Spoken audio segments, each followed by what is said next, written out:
Iran Israel Fizaia जंग में सालसी की कोशिशों के बावजूद तनाज़ा मजीद बढ़ता जा रहा है। दोनों ममालिक के दरमियान 13 जून को इसराइली हमलों के बाद बराह रास्त एक दूसरे पर शुरू होने वाले हमलों का सिलसिला आज 9 दिन गुजर जाने के बावजूद पूरी शिद्दत से जारी है।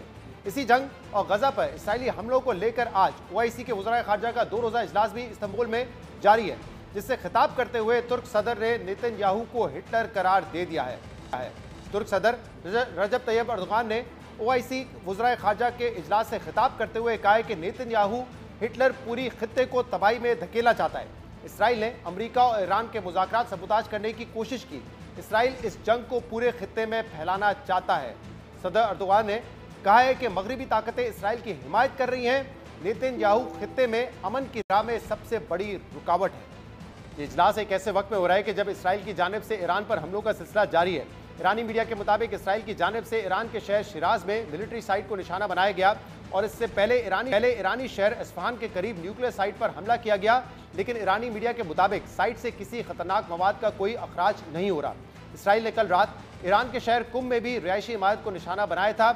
इसराइली वजीर दिफा के मुताबिक कुम में इस हमले के नतीजे में ईरानी कुछ फोर्स के सरबराह सईद यस जहांबाग हुए हैं, जबकि इसराइली फौज के मुताबिक ईरान पर हमलों में ईरानी वजीर दिफा का दाखिली सिक्योरिटी मरकज को भी निशाना बनाने का दावा किया गया है। इसके अलावा इसराइल की जानिब से ईरानी शहर खुजिस्तान पर हमले के नतीजे में 4 शहरी जहांबाग हो चुके हैं, जबकि ईरानी खबरसा इदारे अरना के मुताबिक इसराइली हमलों में अब तक 15 ईरानी एयर डिफेंस फोर्सेज के एहलकार मारे जा चुके हैं। दूसरी तरफ ईरान की जानिब से भी जवाबी हमलों के तौर पर इसराइली अहदाफ पर 18 फिजाई हमले किए जा चुके हैं। ईरानी हमलों में वस्ती इसराइल में तल अवीव के करीब हुलून शहर के एक इमारत पर आग भी लगी है। ईरानी पासदारान इनकलाब के मुताबिक ईरानी हमलों में इसराइली फौजी मराकज़, 2 फिजाई अड्डों, कमांड एंड कंट्रोल सेंटर को निशाना बनाया गया है। इससे पहले कल इसराइली शहर हाइफा पर ईरान की जानिब से मिसाइल हमला किया गया था, जिसमें जख्मी होने वालों की तादाद 45 तक पहुंच चुकी है। जबकि इसराइली फौज ने दावा किया है कि आज सुबह तकरीबन 1 घंटे के दौरान 8 ईरानी ड्रोन इसराइल की फिजाई हदूद में दाखिल हुए थे, जिनमें से 5 ड्रोन मार गिराए गए हैं।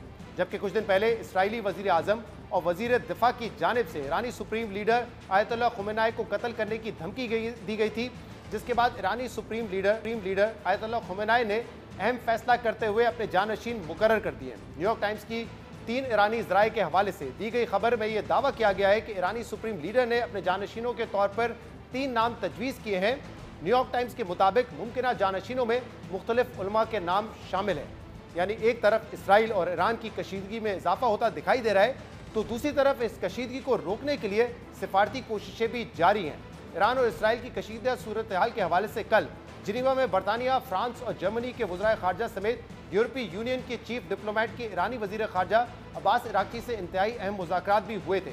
मौजूदा हालात के दौरान ये मुज़ाकरात इसराइल ईरान जंग में अहम पेशरफ के उम्मीद के तौर पर देखे जा रहे थे, लेकिन ये मुज़ाकरात भी बगैर नतीजा ख़त्म हो गए। CNN ने ज़राए के हवाले से लिखा है कि मुज़ाकरात का आगाज़ तो काफ़ी तनाव के साथ हुआ, लेकिन मुज़ाकरात में वक्फे के बाद माहौल काफ़ी मुस्बत हो गया। लेकिन CNN को ज़राए ने बताया कि मुज़ाकरात में यूरेनियम अफजूदगी ख़त्म करने पर कोई रजामंदी जाहिर नहीं की गई, क्योंकि ईरान की रेड लाइन है। जबकि मुज़ाकरात के बाद ईरानी वज़ीर ख़ारजा का कहना था कि ईरान यूरोपीय हुकाम से दोबारा मिलने के लिए तैयार है और ये मुज़ाकरात संजीदा हैं। इराक़ची के मुताबिक ईरान इस वक्त सिफारतकारी के लिए तैयार है जब जारियत रोकी जाए और जारियत करने वाले को जुराइम की सज़ा दी जाए। और अब इन्हीं मुज़ाकरात के हवाले से ईरानी सदर मसूद पेज़ेश्कियान और फ्रांसीसी सदर मैक्रोन के दरमियान टेलीफोनिक रब्ता भी हुआ है। फ्रांसीसी सदर मैक्रोन के मुताबिक उन्होंने फ़ोन कॉल पर ईरानी सदर पेज़ेश्कियान से मुतालबा किया है कि ईरान को कभी भी जोरी हथियार हासिल नहीं करने चाहिए और ये ईरान की जिम्मेदारी है कि वो अपने पुरअमन इरादों की मुकम्मल यकीन दहानी कराए। मैक्रोन ने कहा है कि इस गुफ्तगू के दौरान सदर पेज़ेश्कियान इस बात पर इत्तफाक हुआ है कि यूरोपीय ताकतों और ईरान के दरमियान जोरी मुज़ाकरात को तेज़ किया जाए। जबकि अल जज़ीरा के मुताबिक इस फ़ोन कॉल के दौरान सदर पेज़ेश्कियान ने बारहा कहा है कि ईरान का जोरी हथियार बनाने का कोई मंसूबा नहीं है, लेकिन वो एटमी तवानाई और तहकीक के अपने हक का भरपूर दिफा करेगा। दूसरी तरफ ईरान और इसराइल जंग के हवाले से सदर ट्रंप ने कल साफियों से गुफ्तगू करते हुए कहा है कि इसराइल को इस वक्त फ़िज़ाई हमले रोकने का कहना मुश्किल है, लेकिन हम ईरान के साथ मुज़ाकरात के लिए तैयार हैं। देखते हैं क्या होता है। अमरीकी सदर का कहना था कि ईरान में ज़मीनी अफवाज उतारना आखिरी हल होगा। ईरान पर हमला करने का फैसला करने में ज़्यादा से ज़्यादा 2 हफ्ते लूँगा।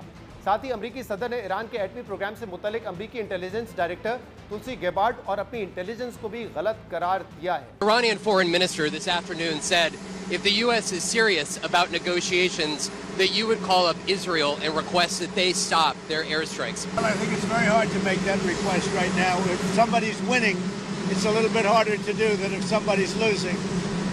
But we're ready, willing, and able, and we've been speaking to Iran, and we'll see what happens. The thought process behind the 2-week timetable. Just time to see whether or not people come to their senses. Iran doesn't want to speak to Europe. They want to speak to us.